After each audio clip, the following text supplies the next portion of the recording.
حضرت سیدنا علی المرتضیٰ شیر خدا کرم اللہ وجہ الکریم، آپ ایک دن کہیں لمبے سفر کو جا رہے تھے، کڑکتی دھوپ تھی، تتی ریت تھی۔ جاتے جاتے آپ کا گزر ایک بوڑھے مزدور کے قریب سے ہوا۔ ایک دل دہلا دینے والا منظر سامنے آیا، پتھر دل نرم کر دینے والا، پتھر دل موم کر دینے والا، رلا دینے والا منظر آپ کی آنکھوں کے سامنے آیا۔ آپ نے دیکھا ایک 60 سالہ بوڑھا ہے، ہاتھ کانپتے ہیں، اس کی گردن کانپتی ہے، اس کی ٹانگیں کانپتی ہیں، طاقت اور قوت رخصت ہو گئی ہے۔ اس کے باوجود بھی وہ 60 سالہ بوڑھا ندی کے اس کنارے کے وزنی سامان کو اٹھا کر ندی کے دوسرے کنارے پر جا رکھتا ہے۔ وہ جب سامان اٹھانے لگتا ہے وزنی سامان اٹھا تو نہیں سکتا، کیونکہ اس کے اندر طاقت بالکل نہیں تھی، دیکھنے میں اس کے اندر قوت بالکل نہیں تھی، وہ کسی مجبوری کا ستایا ہوا۔ حضرت سیدنا علی المرتضیٰ شیر خدا کرم اللہ وجہ الکریم نے جب اس منظر کو دیکھا تو حضرت علی نے فرمایا، اے بزرگ، اے نیک بندے، اپنی اولاد کو حلال کی روٹی کما کر کھلانے والے بندے، مجھے اتنا بتا دے کہ آخر کس چیز نے تجھے اتنی مشقت اٹھانے پہ مجبور کر دیا؟ کس چیز نے تجھے اتنی سخت محنت کرنے پہ مجبور کر دیا کہ تو ندی کے اس کنارے کے سامان کو اٹھا کر دوسرے کنارے پہ جا رکھتا ہے؟ تیرے اندر طاقت ہے نہیں، قوت ہے نہیں، تو اٹھا نہیں سکتا، مجھے اتنا بتا دے کہ آخر وہ مجبوری ہے کون سی؟ ہائے، یہ سنتے ہی اس بابا جی کی آنکھیں چھم چھم برسنے لگی، بابا جی کی آنکھیں نم ہو گئی، آنکھوں سے آنسو نکلنے لگے۔ بابا جی نے کہا، میرے چھوٹے چھوٹے غریب بچوں کی بھوک نے مجھے اس قدر محنت کرنے پہ مجبور کر دیا۔ گھر میں رہنے والے چھوٹے چھوٹے غریب بچوں کی بھوک نے مجھے اتنی بڑی مشقت اٹھانے پہ مجبور کر دیا۔ میری 12 سال کی عمر تھی، میں 12 سال کا تھا، اپنے ماں باپ کے ساتھ کشتی پر سوار تھا، ہم کہیں جا رہے تھے، دریا عبور کرنا تھا، کشتی پر سوار تھا۔ کشتی جب دریا کے درمیان تک پہنچی تو اللہ کا کرنا ایسا ہوا، سمندر اپنی مستی میں آیا، سمندر جوش میں آیا، پانی کی ایک لہر موج میں آئی، پانی کی بہتی ہوئی ایک لہر نے، تیز سے آنے والی لہر نے ہماری کشتی پر حملہ کیا، اس نے کشتی کو پانی میں غرق کر کے رکھ دی۔ میں نے کشتی کو الٹتا تو دیکھا، پانی میں خود کو غرق ہوتے تو دیکھا، اس کے بعد مجھے کوئی پتہ نہیں۔ جب میری آنکھ کھلی تو میں نے محسوس کیا کہ سمندر کے کنارے ریت کے اوپر میں لیٹا ہوا ہوں اور 2 آدمی میری خدمت پر مامور ہیں۔ ایک آدمی میرے پیٹ کے اوپر زور دے رہا ہے، دوسرا آدمی میرے منہ سے پانی نکالتا چلا جا رہا ہے۔ ان لوگوں نے مجھے صحیح سلامت کیا، مجھے آگے جا کے فروخت کر دیا، میں وہاں بک گیا، انہوں نے مجھے آگے فروخت کیا۔ کسی اللہ کے نیک بندے کو مجھ پر ترس آیا، کسی اللہ کے نیک بندے کو مجھ پر رحم آیا، اس نے مجھے خرید کر اللہ کے نام پہ آزاد کر دیا، اللہ کو راضی کرنے کے لیے اس نے مجھے خرید کر آزاد کر دیا۔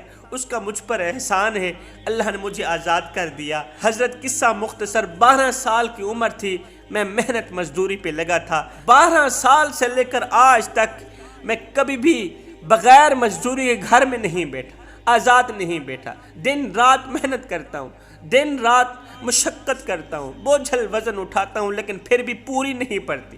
گھر میں رہنے والا ہر ایک انسان پریشانی کی دلدل میں پھنسا ہو، چھوٹوں سے لے کر بڑوں تک سارا گھر غربت کی لپیٹ میں آیا ہو، غربت کی دلدل میں پھنسا ہوا۔ یاد رہے، دنیا کا مال نہ ہونا اور غربت کا شکار ہونا، یہ بھی اللہ تعالیٰ کی طرف سے ایک آزمائش ہے، یہ اللہ تعالیٰ کی طرف سے ایک آزمائش ہے، اور یہ آزمائش انسان کو جس مقام پر لا کھڑا کرتی ہے اس مقام پر عبادت پہ کھڑا نہیں کر سکتی، اور اس آزمائش پر صبر اور شکر کا دامن مضبوطی سے پکڑنے والا شخص اللہ کو پا لیتا ہے۔ سنو، رب کو پانے کی کوشش کرو، جس نے رب کو پا لیا اس نے سب کو پا لیا۔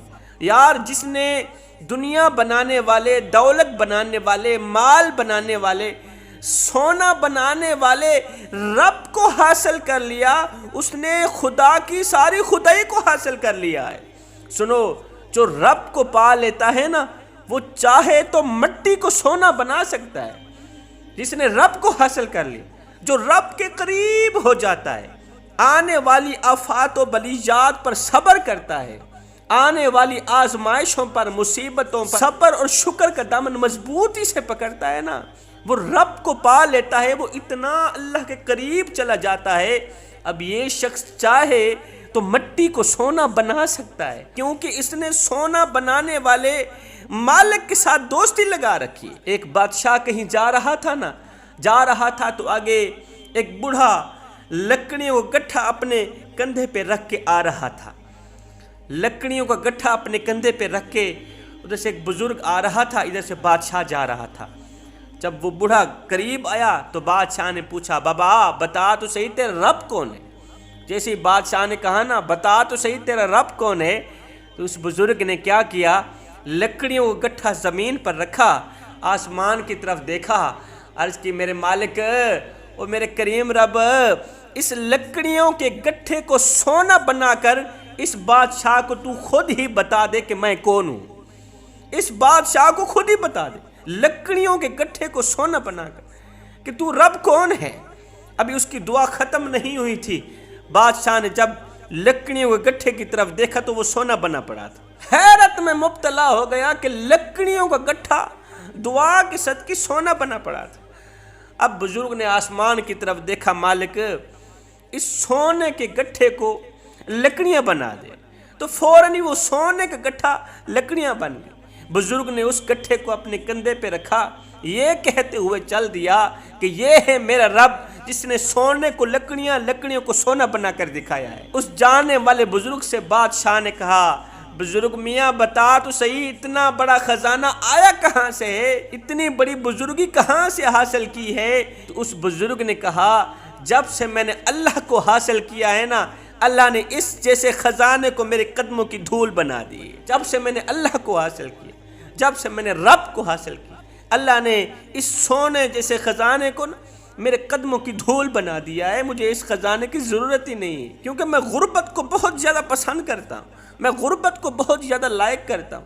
یہ اللہ تعالیٰ کی طرف سے میرے پاس ایک آزمائش آئی، میں اس آزمائش پہ جتنا صبر کرتا جاؤں گا اللہ مجھ پہ اتنا راضی ہوتا جائے گا۔ اب اس 60 سالہ بزرگ نے کہا، جو محنت مزدوری کر رہا تھا، یا علی بڑے عرصے سے میں محنت مزدوری کر رہا ہوں، مشقتیں اٹھا رہا ہوں، بوجھل وزن اٹھا رہا ہوں، لیکن مجھے وہ کامیابی نہیں مل رہی جس کامیابی کا میں اہل ہوں۔ جو کامیابی مجھے ملنی چاہیے تھی وہ مجھے نہیں ملی۔ مجھے کوئی ایسا عمل بتا دیں کہ اللہ تعالیٰ ہر ایک کام میں مجھے کامیابی عطا کرے، میرے مال میں برکت ہو، میری روزی میں برکت ہو، میرے گھر سے پریشانیاں اٹھا لی جائے، غربت اٹھا لی جائے۔ حضرت سیدنا علی المرتضیٰ شیر خدا کرم اللہ وجہ الکریم نے فرمایا اے مزدور بندے، میں تجھے سونے کی تختی پہ لکھنے والی ایک نصیحت دے کے جا رہا ہوں، ساتھ ہی ایک عمل دے کے جا رہا ہوں، یہ عمل ضرور اپنانا، انشاءاللہ تو غربت کی دلدل سے نکل جائے گا۔ اس نے کہا حضرت جلدی بتائیں۔ حضرت سیدنا علی المرتضیٰ شیر خدا کرم اللہ وجہ الکریم نے فرمایا اپنے ہر دن کا آغاز، ہر کام کا آغاز اللہ کی مخلوق کو کچھ نہ کچھ کھلا کر کیا کرو۔ اس بزرگ نے کہا، غریب مزدور نے کہا، حضرت مجھ میں اتنی گنجائش نہیں کہ میں اللہ کی مخلوق کو کچھ نہ کچھ کھلاؤں۔ حضرت علی نے فرمایا تیرے گھر میں اناج کا ایک دانہ تو ہوگا نا، اس اناج کے ایک دانے کو اللہ کی غریب مخلوق کو کھلا لیا کرو۔ اشرف المخلوقات کے علاوہ تیرے گھر میں کوئی کیڑا ہو، تیرے گھر میں کوئی پرندہ ہے، سنو ان کیڑے مکوڑوں اور پرندوں کی دعاؤں کے صدقے اللہ تعالیٰ تیرے گھر سے پریشانیاں اٹھا لے گا، تیرے گھر سے غربت اٹھا لے گا۔ اس نے کہا یا علی، کیا یہ کیڑے مکوڑے بھی انسان کے حق میں دعا کرتے ہیں؟ کیا یہ مخلوق بھی دوسری مخلوق کے حق میں دعا کرتی ہے؟ حضرت علی رضی اللہ تعالیٰ عنہ نے فرمایا انسان کے منہ سے نکلی دعا اتنی جلدی عرش پر نہیں جاتی، اتنی جلدی عرش کا دروازہ نہیں کھٹکھٹاتی جتنی پرندوں اور کیڑوں مکوڑوں کے دل سے نکلی دعا عرش پر جاتی۔ مظلوم کے دل سے نکلی دعا اور کیڑے مکوڑوں اور پرندوں کے دل سے نکلی دعا، یہ دونوں دعائیں ایسی ہیں، یہ ہواؤں کو پھاڑتی ہوئی، فضاؤں کو پھاڑتی ہوئی، پہلا آسمان چیرتی ہوئی، دوسرا آسمان ساتوں آسمان چیر کر عرش کا دروازہ جا کھٹکھٹاتی ہے۔ فرمایا اگر تم چاہتے ہو کہ تمہارے گھر سے پریشانیاں اٹھا لی جائیں، اگر تم چاہتے ہو تمہارے گھر سے غربت اٹھا لی جائے، پرندوں کو دانہ ڈالنا، کیڑے مکوڑوں کو دانہ ڈالنا۔ جب ایک مخلوق دوسری مخلوق کی خدمت کرتی ہے نا، جب ایک مخلوق دوسری مخلوق کو دانہ ڈال رہی ہوتی، جب ایک مخلوق دوسری مخلوق کو پانی پلا رہی ہوتی ہے، اللہ تعالیٰ دیکھ کے مسکرا رہا ہوتا ہے۔ جسے اللہ دیکھ کے مسکرائے، اللہ تعالیٰ اسے رحمت کا نشانہ بناتا ہے، رحمت کی نظر سے دیکھتا ہے، اللہ تعالیٰ اسے پیار کی نظر سے دیکھتا ہے، اس کے گھر میں کبھی بھی آفات و بلیجات کو نہیں آنے دیتا۔ میں دعا کرتا ہوں مالک ہمیں پیارے حبیب کا صدقہ رزق حلال اور رزق وسیع عطا فرما۔ مالک ہم سب کو صراط مستقیم پر چلنے کی توفیق عطا فرما، آمین ثم آمین، وما علینا الا البلاغ المبین۔